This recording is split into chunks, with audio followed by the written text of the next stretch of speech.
सत साहिब आप सभी को आज का ये वीडियो गरुड़ पुराण अध्याय 8 मरणासन व्यक्तियों के निमित्त किए जाने वाले कृत्यों पर आधारित है, जिसमें गरुड़ जी कहते हैं, हे प्रभु, आपके आतुरकालिक दान के संदर्भ में भली भांति कहा। अब म्रियमाण यानी मरणासन व्यक्ति के लिए जो कुछ करना चाहिए उसे बताइए। तब श्री भगवान कहते हैं, हे ताक्ष, जिस विधान से मनुष्य मरने पर सद्गति प्राप्त करते हैं, शरीर त्याग करने की उस विधि को मैं कहता हूँ। सुनो। कर्म के संबंध से जब प्राणी अपना शरीर छोड़ने लगता है तो उस समय तुलसी के समीप गोबर से एक मंडल की रचना करनी चाहिए। वहाँ उस मंडल के ऊपर तिल बिखेर कर कुर्शों को बिछाए। तदंतर उनके ऊपर श्वेत वस्त्र के आसन पर शालिग्राम शिला को स्थापित करें, जहाँ पाप, दोष और भय को हरण करने वाली शालग्राम शिला विद्यमान है। उसके सानिध्यान में मरने से प्राणी की मुक्ति सुनिश्चित है। जहाँ जगत के ताप का हरण करने वाली तुलसी वृक्ष की छाया है, वहाँ मरने से सदैव मुक्ति ही होती है, जो मुक्ति दान आदि कर्मों से दुर्लभ है। जिसके घर में तुलसी वृक्ष के लिए स्थान बना हुआ है, वह घर तीर्थ स्वरूप ही है। वहाँ यम के दूत प्रवेश नहीं करते। तुलसी की मंजरी से युक्त होकर जो प्राणी अपने प्राणों का परित्याग करता है, वह सैकड़ों पापों से मुक्त हो तो भी यमराज उसे देख नहीं सकते।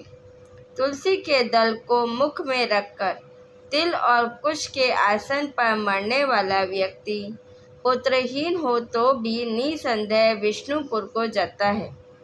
तीनों प्रकार के तिल, काले, सफ़ेद और भूरे, कुश और तुलसी, यह सब म्रियमाण प्राणी को दुर्गति से बचा लेते हैं। यतः मेरे पसीने से तिल पैदा हुआ है, अतः वह पवित्र है।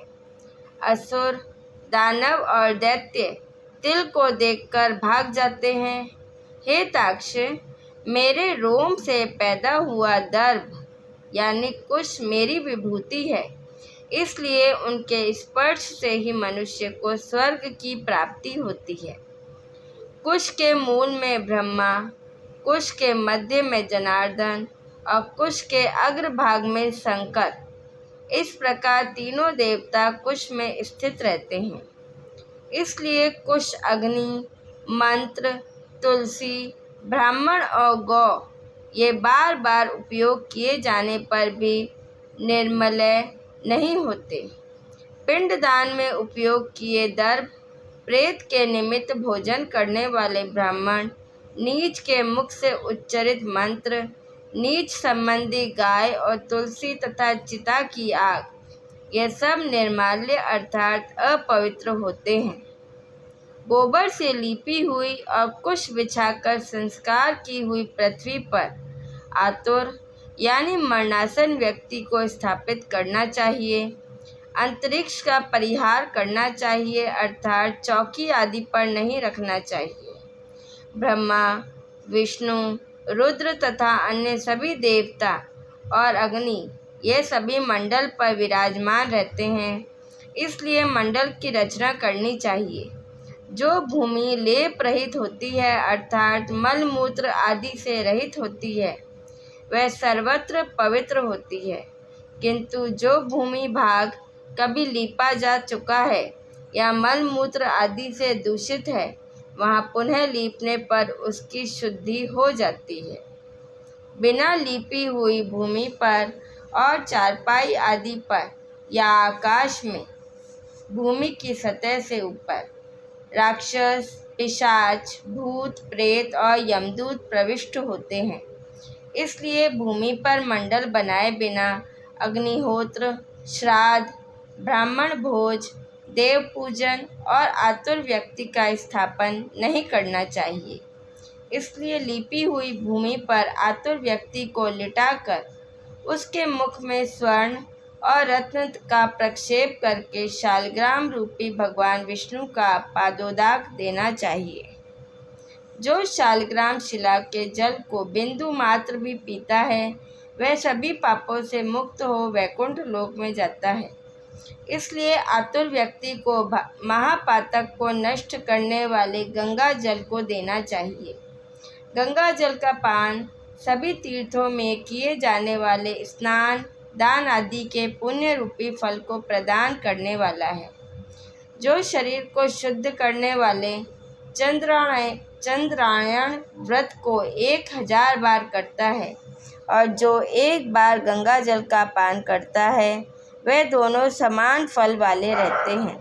हे ताक्ष, अग्नि के संबंध से जैसे रुई की राशि नष्ट हो जाती है उसी प्रकार गंगा जल से पातक भस्मसात हो जाते हैं। जो सूर्य की किरणों से संतप्त गंगा के जल का पान करता है वह सभी योनियों से छूटकर हरि के धाम को प्राप्त होता है।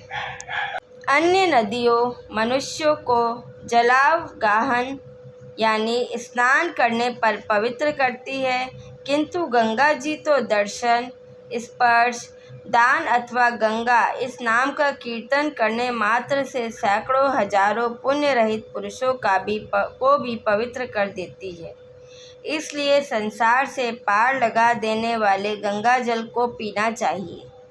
जो व्यक्ति प्राणों के कंठगत होने पर गंगा गंगा ऐसा कहता है वह विष्णु लोक को प्राप्त होता है और पुनः भूलोक में जन्म नहीं लेता। प्राणोत्क्रमण यानी प्राणों के निकलने के समय जो पुरुष श्रद्धा युक्त होकर मन से गंगा का चिंतन करता है वह भी परम गति को प्राप्त होता है।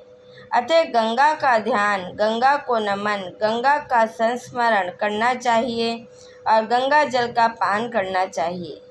इसके बाद मोक्ष प्रदान करने वाली श्रीमद् भगवद गीता की कथा को जितना संभव हो उतना श्रवण करना चाहिए। जो व्यक्ति अंत समय में श्रीमद् भागवत के एक श्लोक, आधे श्लोक अथवा एक पाठ का भी पाठ करता है वह ब्रह्मलोक को प्राप्त होकर पुनः संसार में कभी नहीं आता। ब्राह्मण, क्षत्रिय और वैश्य को मरण काल में वेद और उपनिषदों का पाठ तथा शिव व पुराण की स्तुति से मुक्ति प्राप्त होती है।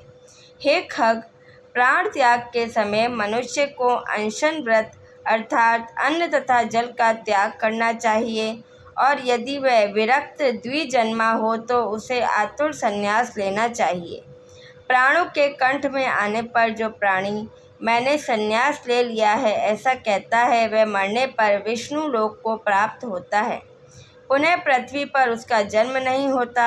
इस प्रकार हे खग, जिस धार्मिक पुरुष के आतुरकालिक पूर्वोक्त कार्य संपादित किए जाते हैं उसके प्राण ऊपर के छिद्रों से सुखपूर्वक निकलते हैं। मुख, दोनों नेत्र, दोनों नसिका रंध्र तथा दोनों कान, ये 7 द्वार हैं। इनमें से किसी द्वार से सुकृति के प्राण निकलते हैं और योनियों के प्राण तालु रंध्र से निकलते हैं। अपान से मिले हुए प्राण जब पृथक हो जाते हैं तब प्राण वायु सूक्ष्म होकर शरीर से निकलता है। प्राण वायु रूपी ईश्वर के निकल जाने पर काल से आहत शरीर निराधार वृक्ष की भांति गिर पड़ता है। प्राण से मुक्त होने के बाद शरीर तुरंत चेष्टा शून्य, घृणित, दुर्गंध युक्त, अस्पर्श्य और सभी के लिए निंदित हो जाता है। इस शरीर की कीड़ा, विष्ठा तथा भस्म रूप ये 3 अवस्थाएं होती हैं। इसमें कीड़े पड़ते हैं, यह विष्ठा के समान दुर्गंध युक्त हो जाता है अथवा अंततः चिता में भस्म हो जाता है। इसलिए क्षण मात्र में नष्ट हो जाने वाले इस देह के लिए मनुष्यों के द्वारा गर्व क्यों किया जाए। पंचभूतों से निर्मित इस शरीर का पृथ्वी तत्व पृथ्वी में लीन हो जाता है, जल तत्व जल में, तेजस्व तेज में और वायु तत्व वायु में लीन हो जाता है। इसी प्रकार आकाश तत्व भी आकाश में लीन हो जाता है। सभी प्राणियों के देह में स्थित रहने वाला सर्वव्यापी शिव स्वरूप नित्य मुक्त और जगत साक्षी आत्मा अजर अमर है। सभी इंद्रियों से युक्त और शब्द और विषयों से युक्त, यानी मृत व्यक्ति की देह से निकला जीव कर्म कोश से समन्वित तथा काम और रोगादि के सहित पुण्य की वासना से युक्त होकर अपने कर्मों के द्वारा निर्मित नवीन शरीर में उसी प्रकार प्रवेश करता है जैसे घर के जल जाने पर गृहस्थ दूसरे नवीन घर में प्रवेश करता है। तब किंकिणी जाल की मालाओं से युक्त विमान लेकर सुंदर चामरों से सुशोभित देवदूत आते हैं। धर्म के तत्व को जानने वाले बुद्धिमान धार्मिक जनों के प्रिय व देवदूत कृत्य इस जीव को विमान से स्वर्ग ले जाते हैं। सुंदर दिव्य देहधारी करके, निर्मल वस्त्र और माल्य धारण करके, सुवर्ण और रत्नादि के आभरणों से युक्त होकर वह महानुभाव जीवदान के प्रभाव से देवताओं से पूजित होकर स्वर्ग को प्राप्त करता है। इस प्रकार गरुड़ पुराण के अंतर्गत सरोद्धार में म्रियमाण कृत्य निरूपण नामक 9वां अध्याय पूरा होता है। हमारे साथ बने रहने के लिए धन्यवाद। सत साहिब।